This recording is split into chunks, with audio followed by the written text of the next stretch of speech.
And welcome to the David Thompson Show, fighting tyranny one day at a time.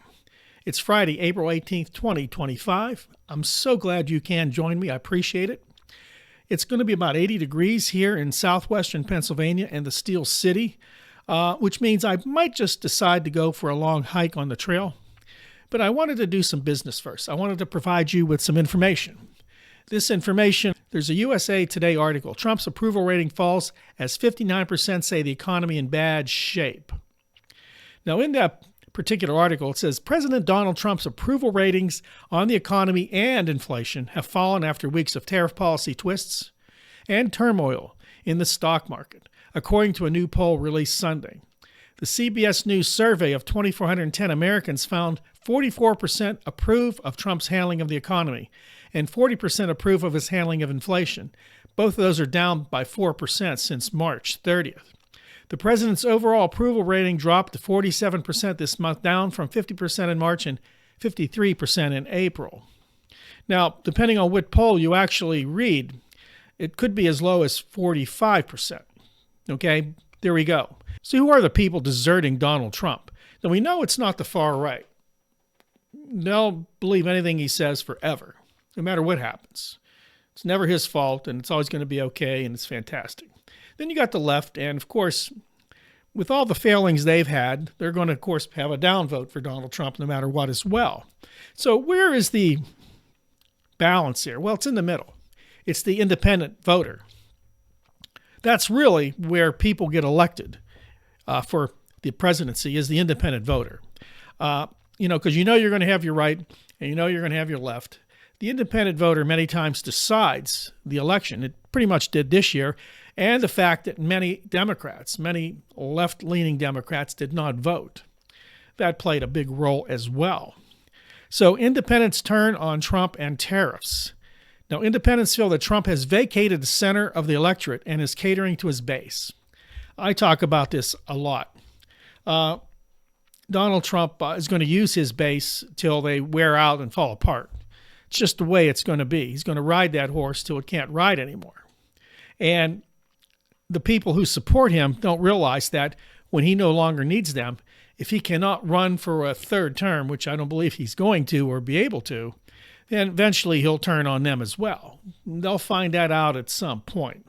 But for now, he's going to use everything in his arsenal to try to get his numbers up.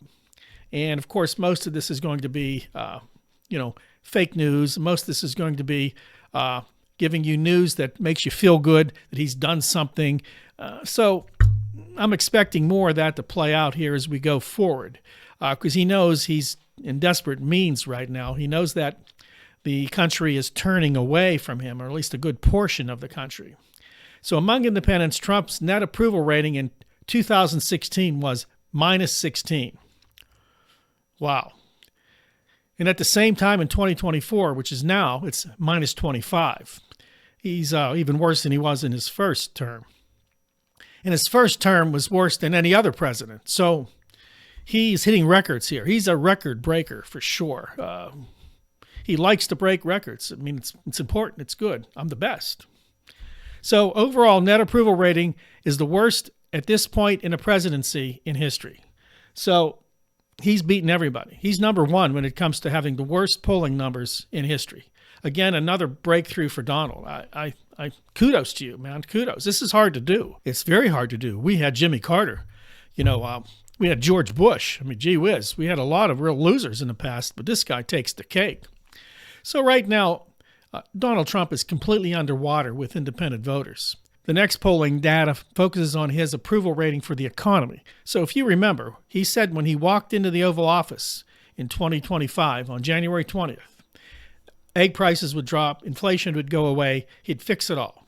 Of course, we know he was lying and exaggerating because we know it's impossible just to go into the office on day one and fix things. But he lied about a lot of things. And sadly, a lot of people over there, remember this is my right hand, they believed it. Those of us, again, with some common sense, those of us with some knowledge of the economy, how inflation works, with history, I say this again because truly, if you have any common sense or knowledge at all, you realize it's almost, I don't want to even say almost, it's impossible to go in within even a 30-day period and fix anything like that. Things are more complex than I'm just going to go in and sign some executive order. Prices will go down. Okay, it makes no sense. But again, people want to believe. I call them the true believers. So let's come back down to earth and look at the numbers. Net approval rating in January 2025 for the economy was a +1 among independents. Right now, it's -29. Now, that's a 28-point drop in under 3 months. Yes, another record.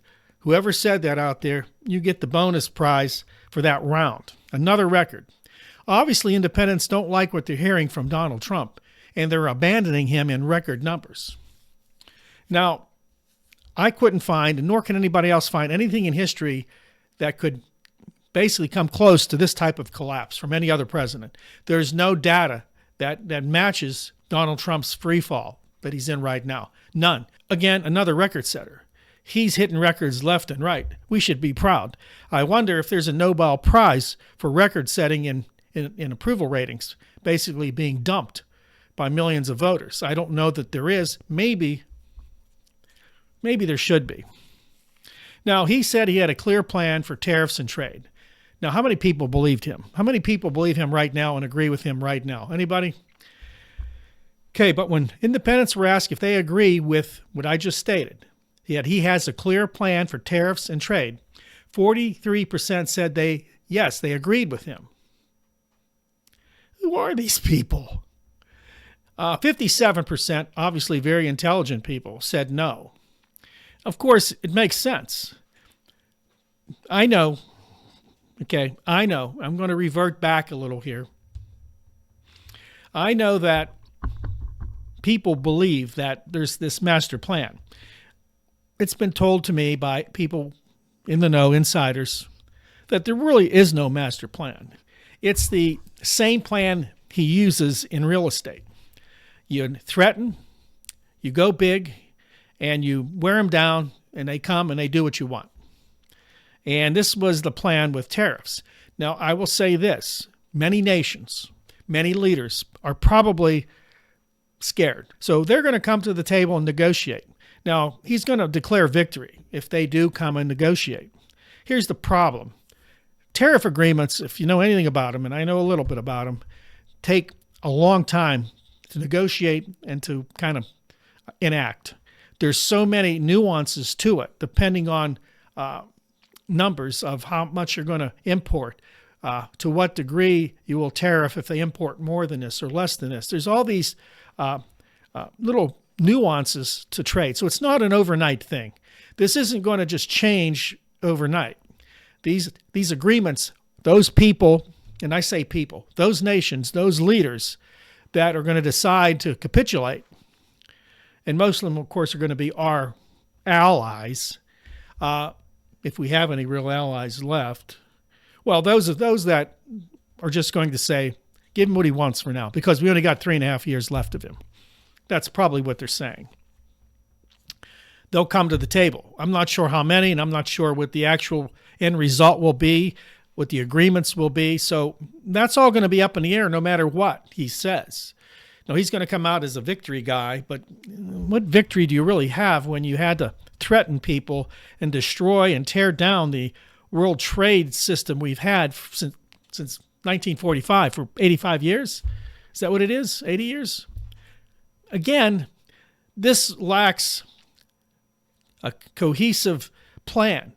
This pretty much has created chaos. Even if you end up getting some agreements, it's still overturned the apple cart, and not in a good way. I know to those over there, it is. But in the reality, in the big scheme of things, it's not a good idea. Goes on to say, when asked whether or not they like the idea of additional tariffs, well, 66% of independents said no. Now, I'm going to read one more article, then I'm going to give you a little bit of analysis here, maybe more commentary than analysis. What do you think? Strength in Numbers. This is an article by G. Elliott Morris. Inflation got Donald Trump elected in 2024. His ratings on economic issues are in the lowest point ever. even worse than during COVID-19. The numbers on the economy are basically unanimous and relatively straightforward. President Donald Trump is facing severe backlash as economic indicators and polling data turn against him. They now suggest his strongest political asset may be vanishing. First, take the forecasts. The Atlanta and New York Federal Reserve Banks are now forecasting negligible or negative growth in gross domestic product for the first quarter of 2025. And on Thursday, the Philadelphia Fed reported their survey of manufacturers yielded the worst economic outlook in terms of forward-looking expectations business activity, even worse than 2020, rivaling the poor numbers from the 2008 financial crisis. Now, if you remember the financial crisis, I don't know you can get much worse than that. Now, let's keep in mind, let me backtrack here. Let me transverse backwards. The 2008 financial crisis, although was inflicted by some bad banking system rules and regulations, our crisis today is going to be self-inflicted by one man and some of his followers. Okay, and we know how that kind of works. So there's a difference here, but there's not. It's going to be as bad or worse than 2008, and many people are saying this. Many economists are saying this. But this is self-inflicted. And it goes on to say all this is happening mostly before the fallout from the president's Liberation Day tariffs kicked in. So imagine what the numbers next month/quarter are going to show if the administration doesn't change course. And on top of this, stocks are bouncing off a one-year low, and the bond market is showing collapsing global support of the U.S. government. Trump this week has expressed his desire to fire Fed Chair Jerome Powell, who Trump himself nominated during his first term, which would end the political independence of the body and further degrade trust in America. Wow. Okay, so what does this all mean? Well, obviously, face value, Donald Trump's losing support of many of the people who voted for him, the independents. And I say independents, I say that's an important block of voters. Now, if the election was held today, Donald Trump would lose. Probably in a big fashion. As I mentioned, this is a self-inflicted wound. And so I believe it was Sean Hannity or somebody that mentioned if Donald Trump's tariffs begin to work, his poll numbers will shoot up. I don't know. Maybe. I mean, understand that this is confidence. You know, you've done so much damage. And this is, you know, the amount of $7 trillion lost in the market, close to maybe $9 trillion by now, lost in the market. Money vanishing, gone. It's gone. It'll come back. You know, you can argue those points. I know financial advisors tell you that, well, it'll come back. But what you'd like to do is have that money you had in the bank or had in your 401k, say $100 million, and it goes to $30 million, and they say it's going to come back to $100 million. But wouldn't you rather be at $170 million? You don't want to go backwards. You want to go forward. You don't want to lose and then have to make it up because you're taking two steps back. See, that's the psychology I look at it. I'm not a financial planner, and I don't usually trust them.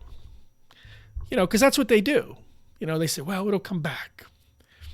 Well, no, I lost that money. I earned that, and it's not going to come back the way I think it should. I'd rather be ahead all the time. Now, granted, you can't be. But when you fall behind that much, when the market collapsed that much, it's hard to swallow, you know? And it's still unstable. The bond yields are still unstable. As I read, bond yields have come down, but they went up, and they keep fighting their way upward because countries are losing confidence in the United States. See, they're not going to buy our debt. More and more are not going to buy our debt. So whether Donald Trump comes up with some wacky deal with 50 or 60 countries or more for tariffs and trade doesn't matter. As I've said in many of my videos, my friends, the American empire, as it was, is over. And no slogan, "Make America Great Again," is going to change that. We can never again be the country we were. No matter how many people you deport illegally, no matter how many threats you make, no matter how many tariff deals you make, manufacturing will never be what it was in the past ever again. America is sliding. because the rest of the world is changing as well. Just the way it works. We're no longer the only big guy on the block. And this tariff war has only helped those other countries that are now starting to grow in strength, in numbers, in GDP, in trade. They're going to get stronger. They're going to get stronger. As I mentioned in other videos, the BRICS nations are going to get stronger. Their populations are growing. The middle class in China is bigger than our entire middle class. It's bigger than our country because they have people and their middle class is growing. They're going to consume their own products. They're making deals around the world right now. Will they miss the United States? Yeah, they'll lose some money there. But the Chinese right now, I believe, are looking at Donald Trump and saying, what's going on? Whether you like their policies or not, it's not the point. They're not going to change. They're looking at us and saying they're trying to keep us from rising, from getting stronger. They're trying to keep us down. That's what they think. That's what they believe. That's what they're telling their people. So they're going to fight to the end here. China's the big piece of the puzzle. Now, I'm not sure what's going to happen here. We have these massive tariffs that are still on China. China still has massive tariffs on us. They canceled Boeing planes. They're canceling things all over the place, which is costing our companies billions of dollars. And they're going to continue the fight. Donald Trump was counting on China capitulating. That's the key country. Whether France or Germany or these other countries, come to the table or not is meaningless in the big scheme of things. China was the big piece of that puzzle. China is rising, and so are the BRICS nations and all those that are participating in that bloc. The United States will never be able to go back to the way it was. And I know Donald Trump and his people over there are praying it all comes back, as I say in every video, really to the 20th century and probably back maybe even farther. I always say the 1890s to the 1920s, the Gilded Age. And I believe in some way, in some sense, psychologically, deep down, that's what they want. They want to have all the cake they have today and then eat it as if they were in 1890 when women weren't allowed to talk or blacks had to be on the back of the bus, where there weren't too many migrants here. They only stayed on the farms.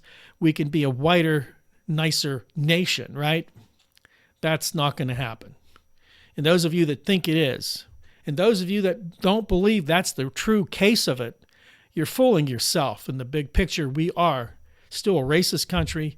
We're still locked in to white supremacy in a lot of ways. We're still locked into the things we saw in the past that we liked. So when you say, make America great again, to me that's obnoxious and sickening because I don't know when you're talking about. When was America great? And I guess to every single person it could be different. But I look at it as a big picture. When will it be great for everyone? And that's what we who are in this resistance should strive for. It should be equal for everyone. That everyone should be able to say America is now great because everybody in this country is thriving. Until that happens, nobody's won any victory in any way, shape, or form. That's all the time I have. Thank you for watching. Please like, subscribe, and share this video with family and friends. I hope you have a blessed Easter Sunday. I hope you have a blessed weekend. Don't forget to watch our sister channel, Nights Around the Fire. I have a link in the description box there. We're thinking about a second video on that particular site. Stay tuned there. And don't forget you can watch all of our shorts on YouTube, TikTok, and you can watch shorts on our channel here on the David Tomsic Show. Outside of all that, God bless you, and I'll see you next time right here on the David Tomsic Show. Enjoy your holiday.